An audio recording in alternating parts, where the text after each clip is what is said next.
Buenos días. 1 de septiembre se incorpora, viene de vacaciones, ha estado de vacaciones. He estado de vacaciones, pero no he quitado ojo a la política canaria, española e internacional, primero porque en agosto las cosas ocurren, hay actividad y yo he combinado ambas cosas, ¿no? He descansado, he leído, he hecho deporte, pero no me he perdido el debate político ni internacional, ni español, ni canario. O sea que ha sido un coitus interruptus, bueno, ¿no? Sus vacaciones han sido bueno, no, un yo poco creo que se sí, puede. un poco no. Un mes completo de desconexión a mí me parece mucho. Hay gente que le parece poco, para mí me parece mucho. Yo sería de los que fraccionaría las vacaciones en 2 periodos de 15 días. Me parece que estar al 120% y parar en seco, a mí no me va. Cada uno tiene su personalidad y su manera de ver las cosas. Bueno, y en política también es raro, ¿no? Porque si te dedicas eres un operador en la industria, pues a lo mejor sí puedes hacer, pero cuando... Sí, pero luego el operador de la industria se pega 11 meses seguidos sin levantar cabeza, eso agota, claro, ¿no? Hay culturas y países donde las vacaciones se interpretan de manera más fraccionada, que sobre tiene todo su en las lógica, escuelas, ¿no? Y sobre todo en las escuelas, esto del atracón de 8 meses y luego 4 meses de descanso, dicen algunos expertos también en esa materia que no es lo más eficiente, ¿no? Bueno, el presidente del gobierno daba inicio al curso político, así que nosotros nos sumamos en este 1 de septiembre y permítame que empiece por la próxima cita electoral y por las encuestas.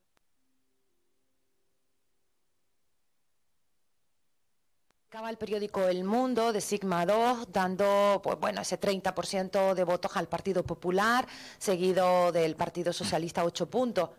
Y a un solo punto del Partido Socialista Podemos, ¿qué interpretación puede hacer usted? Primero, ¿qué confianza le da a la encuesta? Bueno, son 1000 encuestas para 46 millones de habitantes, un flash electoral que se llama en términos técnicos y tienen un valor relativo, pero desde luego miden una tendencia y lo que hay aquí es una crisis de la política, de los grandes partidos, de los partidos con responsabilidad y una reacción de una parte de la ciudadanía de apuesta por propuestas alternativas, ¿no? Aunque estas estén poco definidas, de manera que se dio el 25 de mayo, yo creo que eso va a mantenerse y continuar, va a haber cambios en la estructura electoral porque hay problemas que lo justifican. El más importante, la crisis, el injusto reparto de la crisis, los casos de corrupción, que llueve sobre mojado, pero insisto que lo que ha determinado los problemas de cambios electorales en Francia, en Italia, en Grecia o en España, tienen un elemento en común: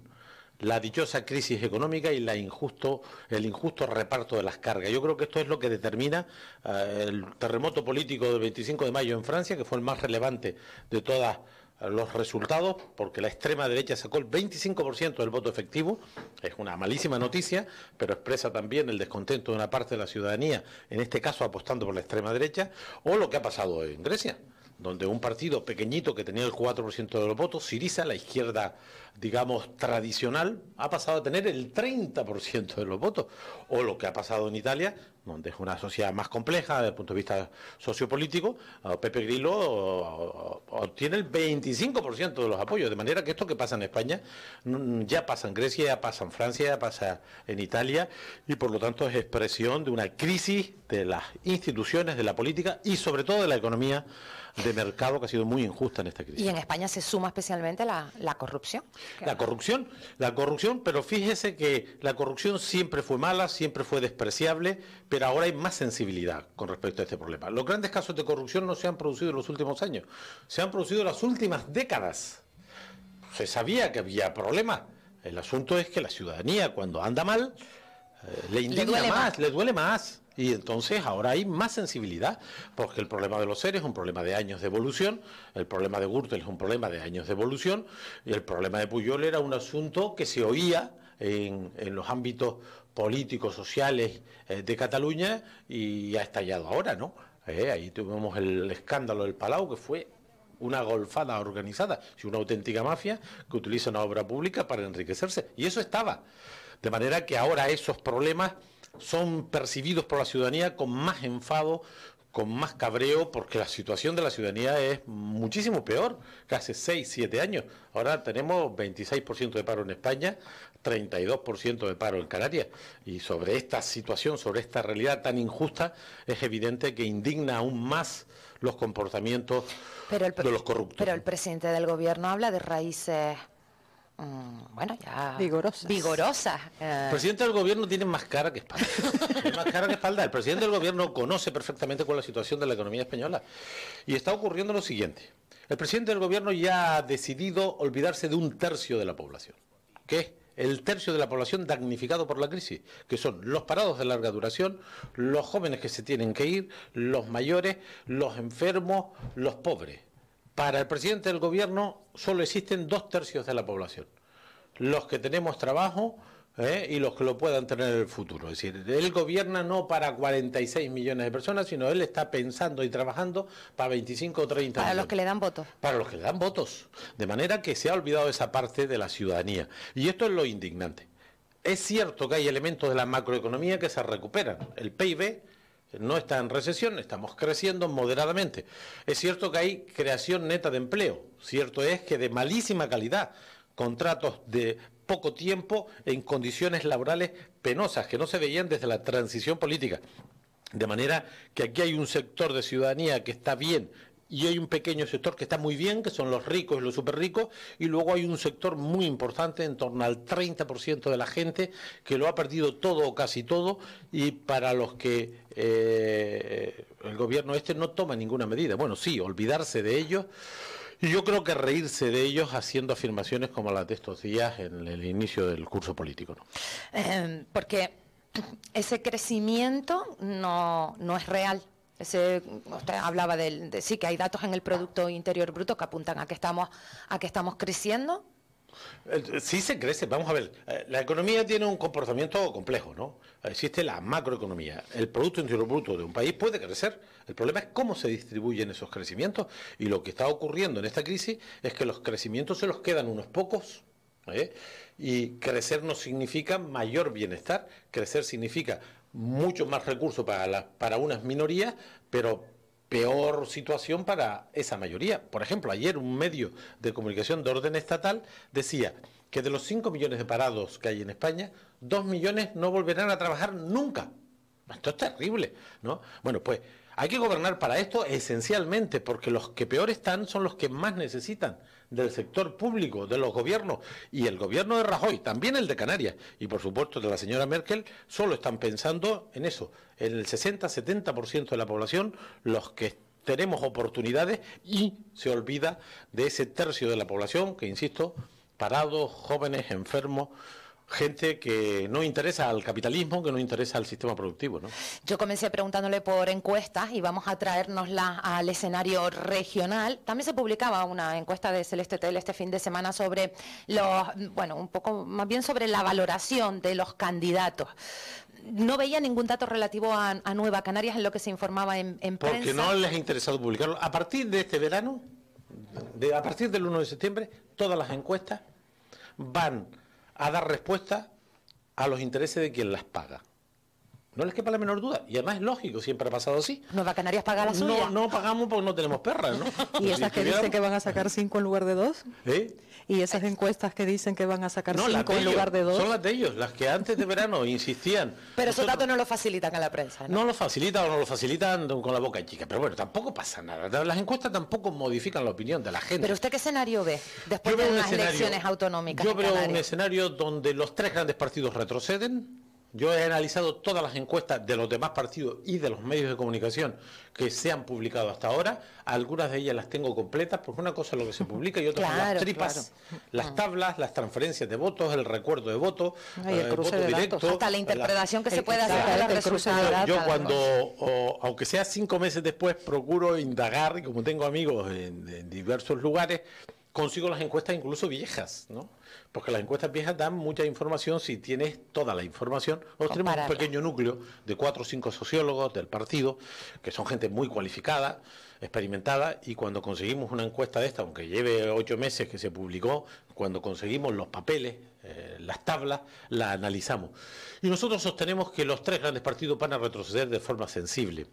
Es decir, el Partido Popular va a perder 4, 5, 6 diputados, Coalición Canaria perderá 4, 5, 6 diputados, el Partido Socialista perderá menos porque tocó fondo en el último proceso electoral, y aquí va a haber entre 12 y 14 diputados que nos disputaremos las nuevas alternativas y Nueva Canaria. Nosotros creemos que vamos a mejorar, lo dicen las encuestas de los demás, a 5 a 6 diputados, pero yo sostengo que va a haber una quinta opción en el Parlamento, a pesar de la injusta ley electoral, que puede ser el espacio de la llamada izquierda alternativa, de Podemos, de un combinado, ya se vería. O sea, y yo me alegraré que esto sea así. Pongámonos el mejor de los casos, 6 diputados para Nueva Canaria, hasta 14.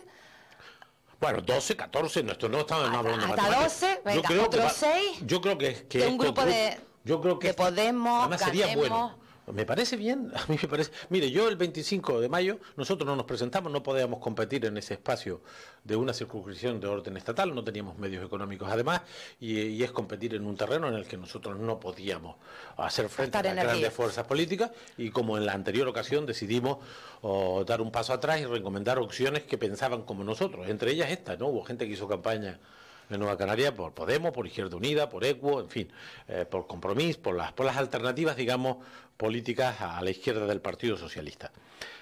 Pero el 25 de mayo ocurrió una cosa positiva, y es que la gente dejó de hablar y actuó. Yo me muevo por todas las islas, conozco miles de personas y hay mucha gente descontenta, y yo siempre digo, a quien no le guste ni el PP, ni el PSOE, ni Coalición, ni Nueva Canaria, tienen que buscarse otro camino. Porque la participación es lo único que hará cambiar las cosas. Si nosotros solo hablamos y no actuamos, se quedarán los que están. De manera que para mí fue una buena noticia para la democracia y para el cambio político que el 25 de mayo 1.200.000 personas votaran una opción que no se sabía muy bien lo que era.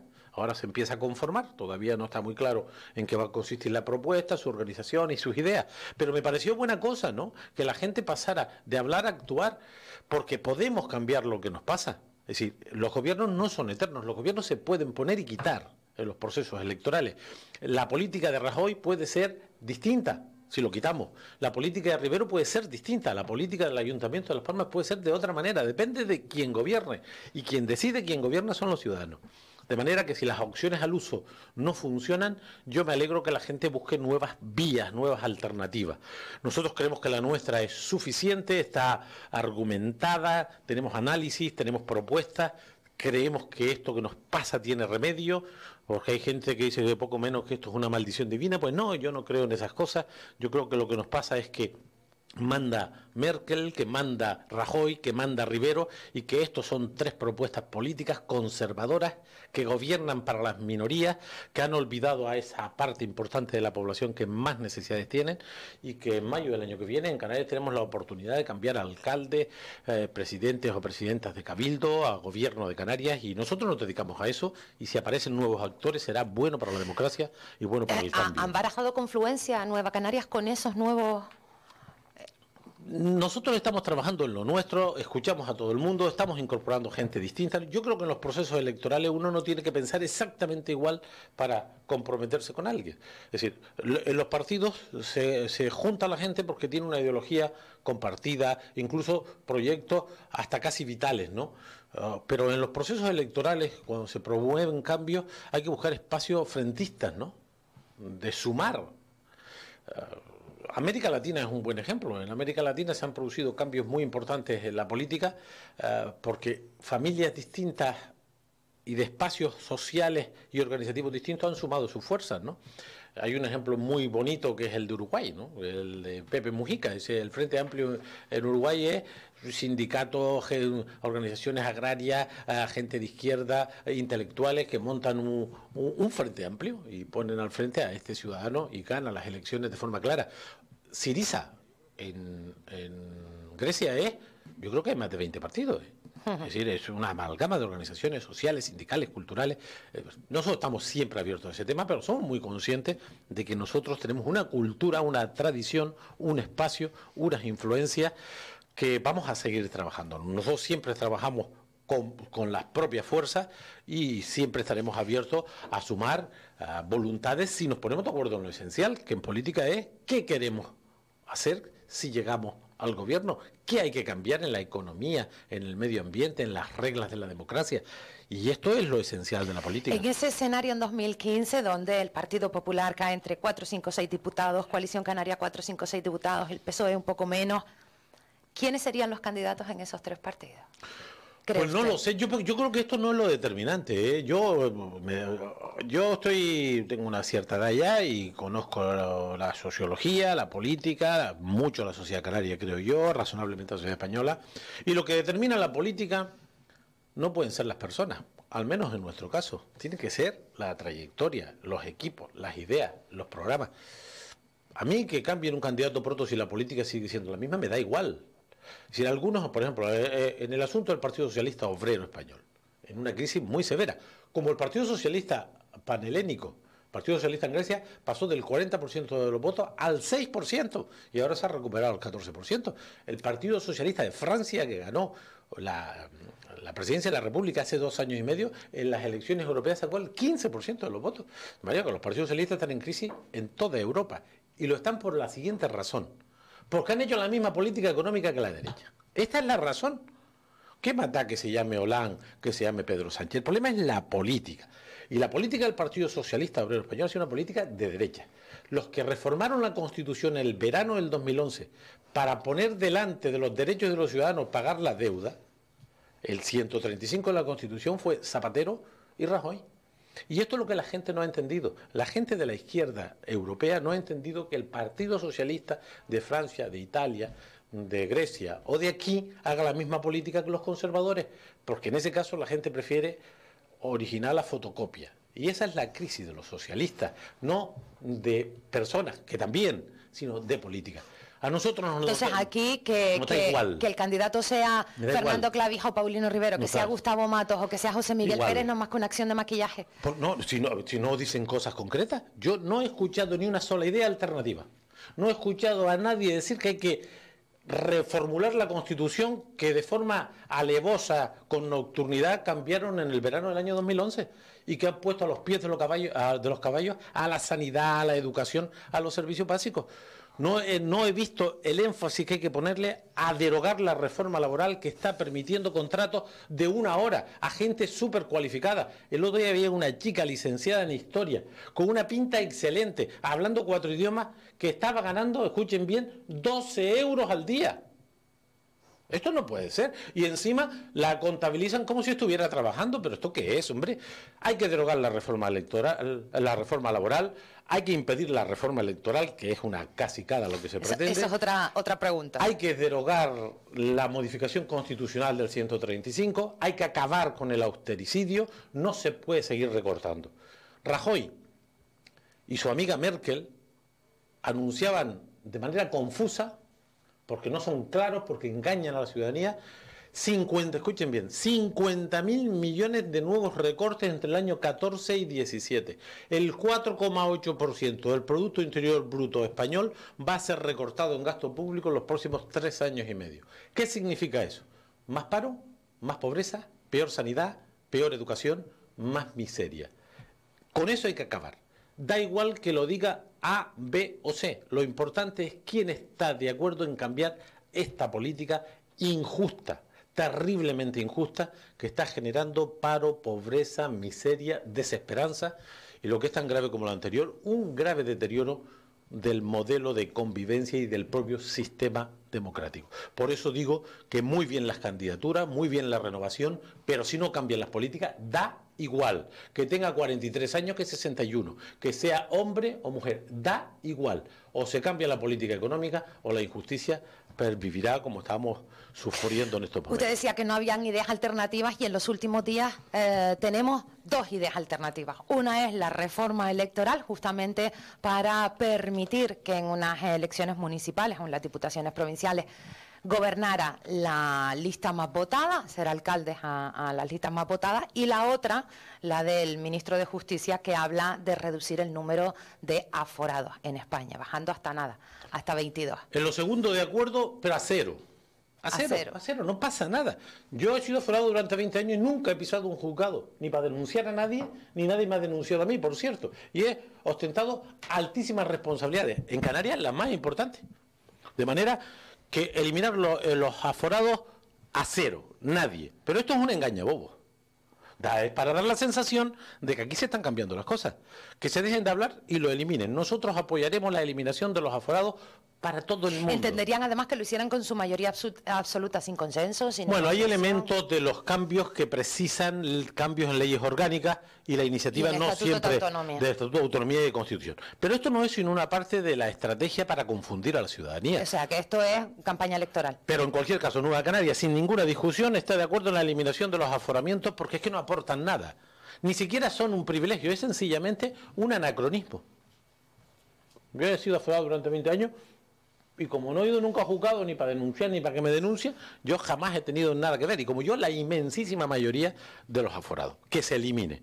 Pero sobre lo otro no es regeneración democrática, lo otro es degeneración democrática.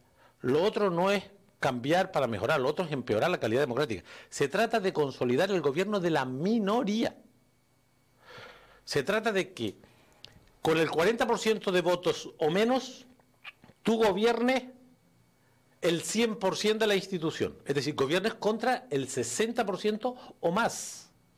De lo que se trataría es que los gobernantes de cualquier institución tuvieran detrás a la mayoría absoluta de los votantes.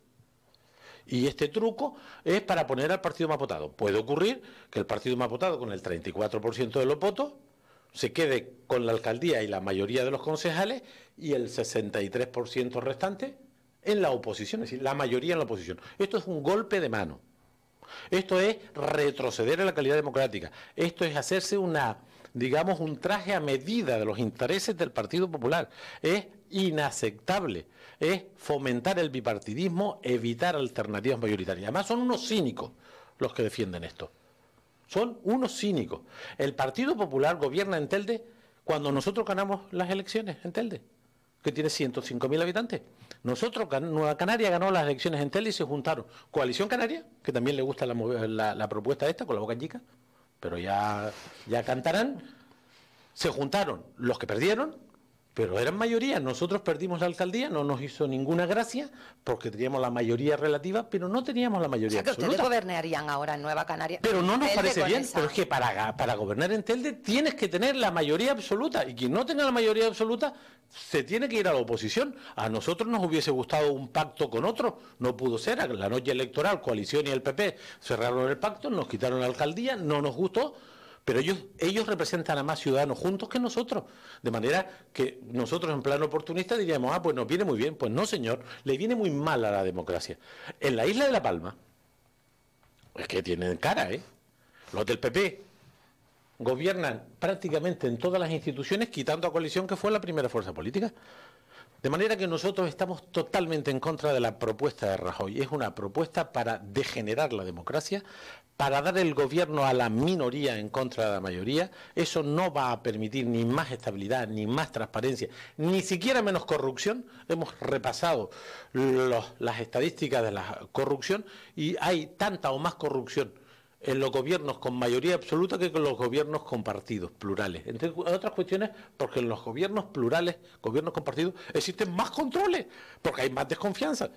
El PP gana en Valencia, tiene un jefe absoluto, bueno, y los que están allí, que dependen de él, miran para otro lado. No, es que no miran.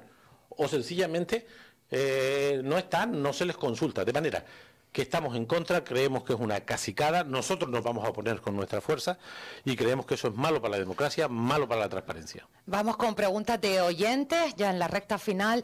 Una pregunta para Román. Dicen que es de un amigo, el 23 de enero de 2002, siendo usted presidente de Coalición Canaria, no, sería de Canarias, dijo, no hay país que pudiendo encontrar petróleo no lo busque. ¿Qué ha motivado el cambio de criterio? Bueno, primero que eso es una frase aislada de todo contexto y eso lo dice un amigo del PP, yo seguro. Seguramente. Seguro. Porque es lo único que han encontrado en 15 años para intentar buscar una contradicción. Yo sostengo que los recursos naturales deben ser de los pueblos, que los recursos naturales de Canarias deben ser de los canarios y que la decisión de lo que se haga con los recursos naturales debe ser del pueblo de Canarias. Y dicho eso, defiendo de forma inequívoca entonces y ahora que la consulta sea la última palabra sobre el qué hacer. Nosotros creemos que las prospecciones son malas para los intereses generales de Canarias, ponen en crisis nuestro modelo económico, no añaden valor, añaden muchísimo riesgo y por lo tanto somos partidarios de la consulta.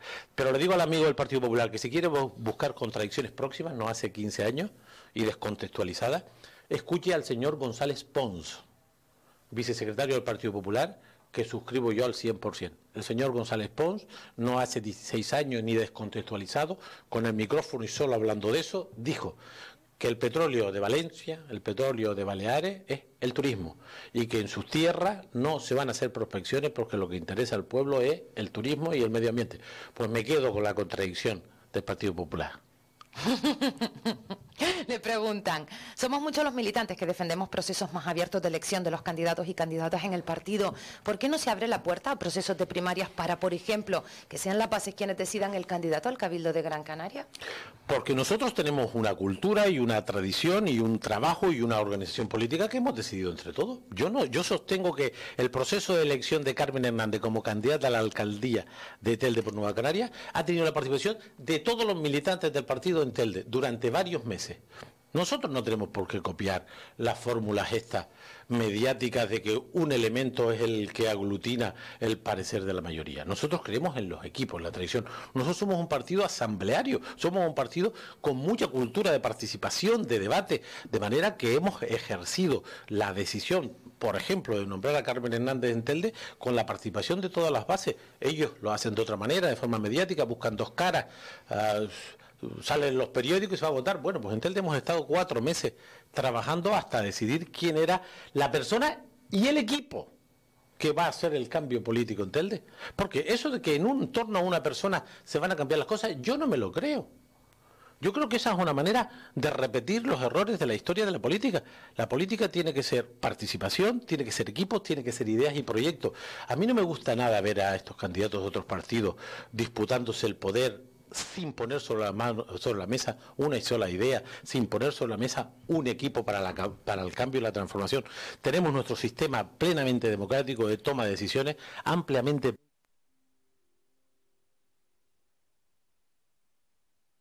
Congreso. Consideremos que lo que tenemos es mejorable por otra fórmula y por ahora yo desde luego no lo he visto.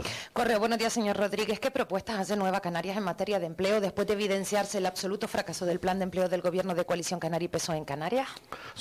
El plan de empleo, los planes de empleo no son sino un instrumento paliativo de la crisis económica. Yo defiendo las políticas públicas de protección social, defiendo la necesidad de un salario para la gente que no tiene ingresos, defiendo la necesidad de políticas de formación, políticas activas, pero lo que determina los niveles de empleo en la sociedad es que su economía sea capaz de crecer y distribuir ese crecimiento en formulación de nuevo empleo. Y eso significa cambiar las reglas, significa que nosotros tenemos que diversificar la economía, hacer más cosas, por ejemplo, energías renovables. ¿Qué cosa más importante para que los candidatos dijeran cuál es su preocupación y su modelo energético? Por ejemplo, en coalición hay 2 candidatos. ¿Cuál es el modelo energético de Coalición Canaria?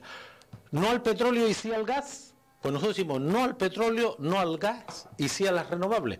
Y tenemos propuestas concretas para que el modelo de desarrollo de Canarias en la vertiente energética tenga una potente pata en el sistema energético que nos permitiría crear empleo. Y luego, desde luego, cambiar las reglas laborales. Las reglas laborales que ha impuesto el Partido Popular nos está generando pues una gran injusticia. El turismo ha podido crecer los últimos años en torno a un 15% por año en cuanto a visitantes y en cuanto a facturación más de un 10% por año.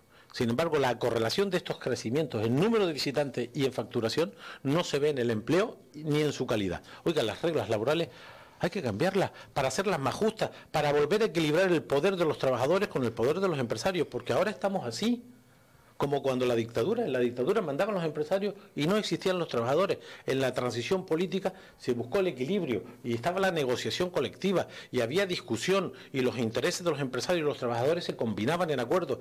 La reforma laboral ha vuelto a poner los empresarios aquí arriba y a los trabajadores aquí abajo. Habrá que reformar las reglas, habrá que hacer llegar el crédito a las familias, a las pequeñas y medianas empresas. Hoy decía un importante economista, escuchen esto, hemos perdido de crédito a las pymes, en lo que va de crisis, 240.000 millones de euros, 7.000 millones de euros menos de crédito a las pymes.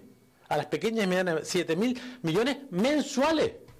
Lo decía José Carlos Díez, que es un economista de esto muy televisivo y que tiene una opinión muy cualificada sobre las cosas, ¿no? Es decir, crédito, nuevas vías para generar empleo, nuevas reglas laborales y, por supuesto, en el mientras tanto, no puede haber, como ocurre ahora, escuchen este dato terrible, de 131.000 familias en Canarias con todos sus miembros en paro. De esas 130.000 familias, hay 3 o 4.000 que se pueden beneficiar de la prestación canaria de inserción o incluso de los planes de empleo social, estos casi testimoniales del gobierno. Pero el 97%, casi el 98% de las familias que tienen a todos sus miembros en desempleo no reciben ni un ingreso. A estos, mientras persista la crisis, les tenemos que garantizar una renta mínima que les permita pagar la luz, el agua y comer cada día. Por lo tanto, soluciones sociales en esta situación de crisis y soluciones de cambio de modelo económico, de acabar con la austeridad, de hacer circular el crédito, de buscar nuevos espacios y nichos para generar empleo, porque eso es posible con otros gobiernos, ¿no? Yovanka, ¿alguna preguntita antes de despedir a nuestro invitado? Sí, Nueva Canarias, que yo sepa, se sigue definiendo, ahora lo mismo lo acabas de decir, como asamblearia, progresista y nacionalista. Pero el escenario está cambiando, como también hemos analizado en estos minutos. Están eclosionando plataformas ciudadanas, movimientos ciudadanos, prácticamente del mismo corte, progresistas, nacionalistas y nacionalistas menos. Nacionalistas menos, es cierto.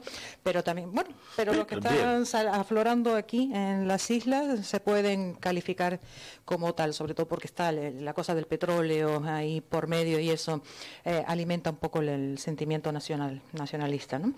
¿Qué circunstancias y condiciones se tendrían que dar para que Nueva Canarias se acercara a estos nuevos movimientos? Porque por lo que te hemos escuchado, por lo que me ha parecido entender, ahora está Nueva Canarias como la novia que se va a dejar querer, que no hay una aproximación a estos movimientos, pero ¿qué circunstancias, condiciones tendrían que darse para que se produjera? Para nosotros lo que debe determinar la política son los contenidos, los programas, el análisis. ¿Tiene solución la crisis económica? Nosotros sostenemos que sí, que hay una política alternativa a la de la austeridad. ¿Tiene solución los problemas medioambientales desde Canarias? Nosotros sostenemos que sí, que tenemos un modelo de desarrollo perfectamente compatible con el crecimiento y con el bienestar, preservando nuestros recursos naturales, protegiendo la biodiversidad, etcétera. Que podemos tener un modelo energético distinto al pasado de la energía fósil, decimos que sí. Que los servicios públicos tienen que mantenerse, no se tienen que mejorar para garantizar los derechos a la sanidad, a la educación, a una pensión digna o a un salario social a la gente que no tiene nada. Sobre estas bases nosotros estamos dispuestos a hablar con otros sectores sociales, no para quitar a los que están y ponerse ellos, sino decir... Como alianzas electorales. Como alianzas electorales para cambiar este modelo económico, para cambiar este modelo social, para transparentar, para mejorar la democracia. El paso más importante que podemos dar en Canarias para mejorar la democracia es cambiar el sistema electoral. Nosotros lo hemos peleado en solitario y con poco éxito en el Parlamento. Ese sería el cambio más importante, no el cambio de Rajoy, que lo que va a hacer es menos democráticas las instituciones, hacer que los diputados se distribuyan de otra manera y que las barreras bajen. ¿Para qué? Para que lo que está en la calle se refleje en el Parlamento. Por eso yo me alegro, y estoy convencido que mis compañeros y compañeras de Nueva Canarias también, si ese Parlamento en el año 15, en vez de tener 4 fuerzas políticas, tiene 7, y eso refleja el pluralismo, la diversidad, las sensibilidades, mejor que tener 3 que se reparten el cotarro, que piensan más o menos igual. ¿Vas a terminar en Coalición Canaria, como decía en este fin de semana? Sí, vas a terminar en Coalición Canaria, decía. No, en absoluto. Nosotros tenemos diferencias muy serias en esto. Lo hemos explicitado estos 3 años en el Parlamento. No hemos coincidido ni en la política económica, ni cómo afrontar la pobreza, ni qué hacer con la sanidad pública que se deteriora, ni qué hacer con la reforma electoral. Las diferencias no son personales. Yo me llevo bien con todo el mundo, las diferencias son políticas, de contenido. Y lo que debe juntar la fuerza son las políticas. Que no lo separa el hombre. Claro, debe ser el programa. En última instancia, ¿qué hacemos frente a la grave crisis social, económica, institucional y democrática? Y solo las ideas y las propuestas nos harán juntarnos a otros o nos harán que no nos juntemos a otros. Es decir, las diferencias políticas. Bueno, siempre se nos quedan cosas en el tintero, pero damos por hecho que Francisco Javier Chabanel, ahora que inicia la temporada de la próxima semana, pronto contactará con Nueva Canarias, con el presidente de Nueva Canarias para una nueva entrevista. Así que lo despedimos aquí, sabiendo además que tienen en el Parlamento Regional hasta finales de legislatura arduo trabajo por delante. 30 leyes. 30 leyes. La mitad innecesaria y la otra mitad llegan tarde. Y los presupuestos. Y los presupuestos. Esta es importante porque es la que distribuye las perritas para la sanidad, para la educación. Y ahora el jueves, el día 4, sesión parlamentaria con los... Monográfica sobre el tema del petróleo, donde se volverá a repetir una mayoría aplastante contraria y una minoría... La postura de Nueva Canaria. Sí, ha sido clarísima, contundente, desde el inicio. Sí a la consulta. Sí a la consulta, no a las prospecciones, y ahí estaremos, ahí coincidimos con el gobierno, no se nos caen los anillos. Nosotros cuando creemos que el gobierno es una cosa que defiende el interés general, estamos con ellos. Hemos estado críticos con los presupuestos estatales, pero somos muy críticos con ellos por los recortes. ¿Han aportado también alguna formulación de preguntas que podría ir en la consulta? Hoy está en la reunión en Tenerife con el presidente del gobierno, Carmelo Ramírez, como secretario de organización, hablando con otras organizaciones políticas y los partidos que sustentan al gobierno de cuándo y cómo debe ser la consulta, y tendré información cuando acabe la reunión al mediodía de hoy, ¿no? Ramón Rodríguez, muchísimas gracias.